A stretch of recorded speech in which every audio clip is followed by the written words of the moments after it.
sebagian ulama salaf, diantaranya Sa'id ibn Khudri radhiyallahu anhu, Abu Sa'id al-Khudri radhiyallahu anhu, sahabat Nabi yang mulia.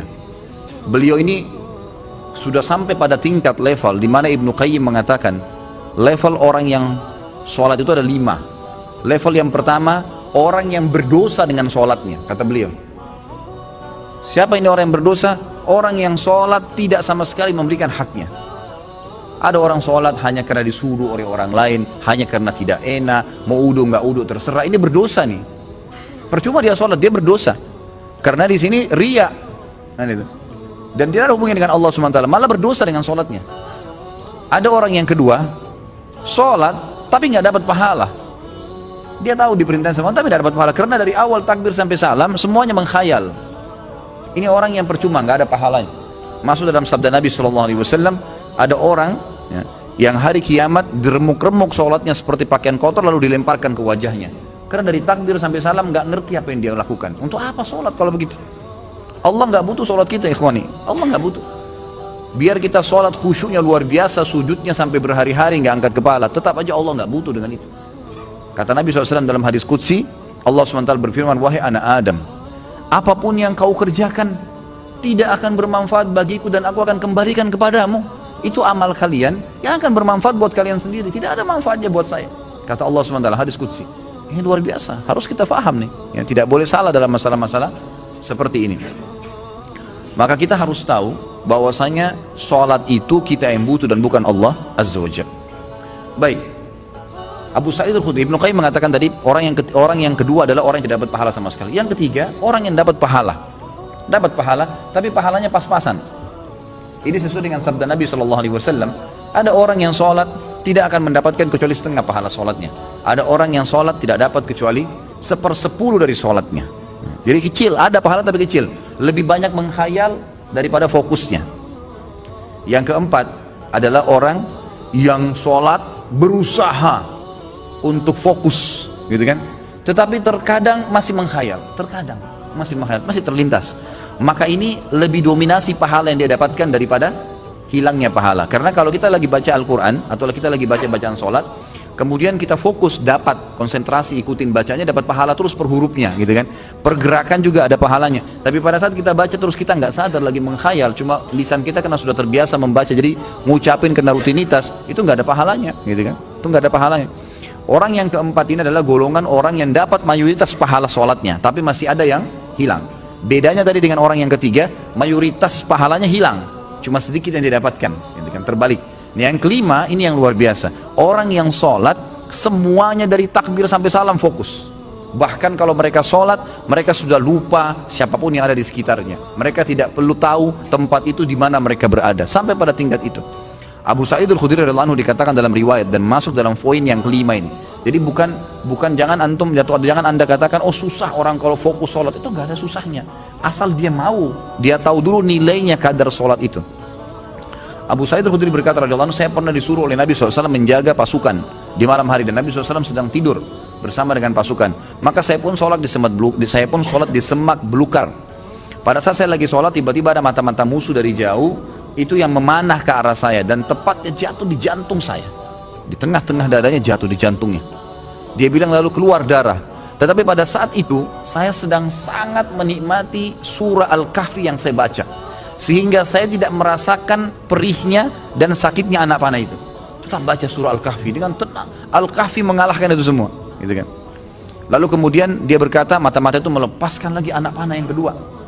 Dilepaskan anak panah kedua, jatuh tepat di sebelahnya anak panah pertama, tergores, keluar darah lagi. Tetap saya masih belum merasakan sakitnya karena nikmatnya membaca surah Al-Kahfi. Sampai musuh itu melepaskan 9 atau 10 anak panah. Sasarannya semua hampir sama, di jantung.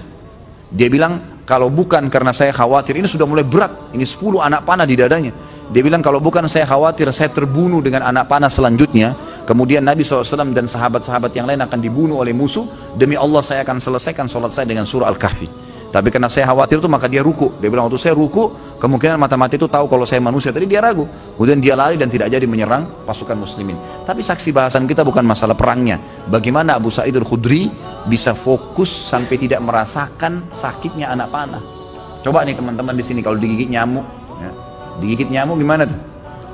Jangan kan digigit, baru suaranya sudah sudah buyar semua konsentrasinya, gitu kan.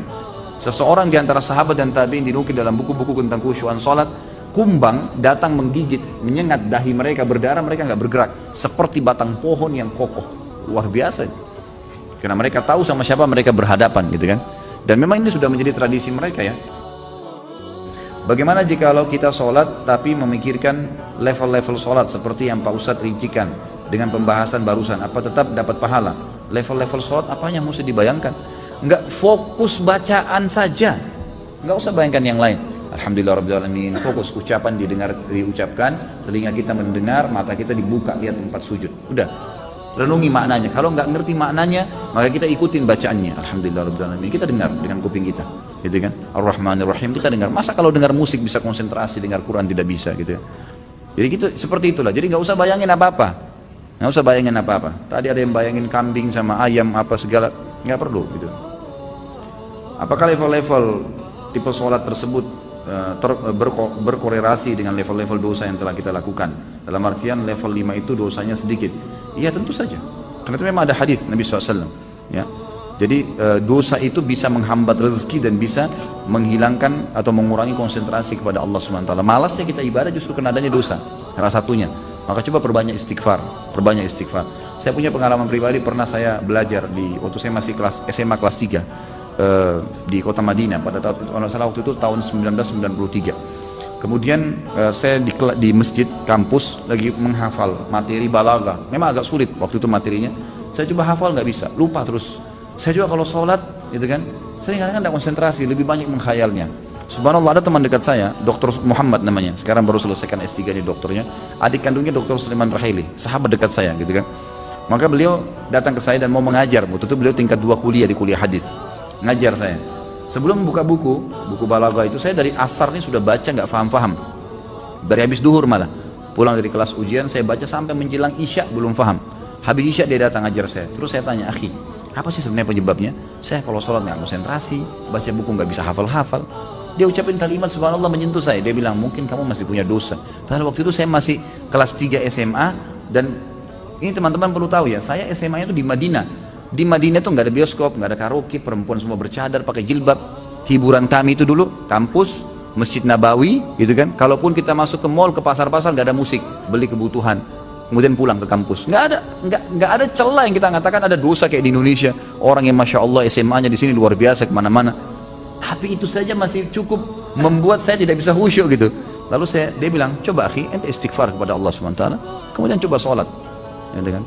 Mungkin tujuan dia waktu itu mengajak untuk sholat taubat ya. Ada hadis Nabi SAW riwayat Abu Dawud dengan sanad hasan. Tidak ada seorang hamba yang berbuat dosa, kemudian dia berwudu, lalu dia sholat 2 rakaat, lalu dia beristighfar, kecuali Allah ampuni dosanya. Maka saya astagfirullah wa atubu ilaih, saya berdiri, saya sholat. Waktu itu 2 rakaat menghadap kiblat, subhanallah. Begitu saya salam, ini pengalaman pribadi. Begitu saya salam, saya belajar dengan dia setengah jam, buku itu saya fahami. Setengah jam buku itu saya faham. Bahkan saya hafal hal-hal yang tidak saya hafal sebelumnya, yang sudah mungkin 6 jam saya belajar, gitu kan. Subhanallah.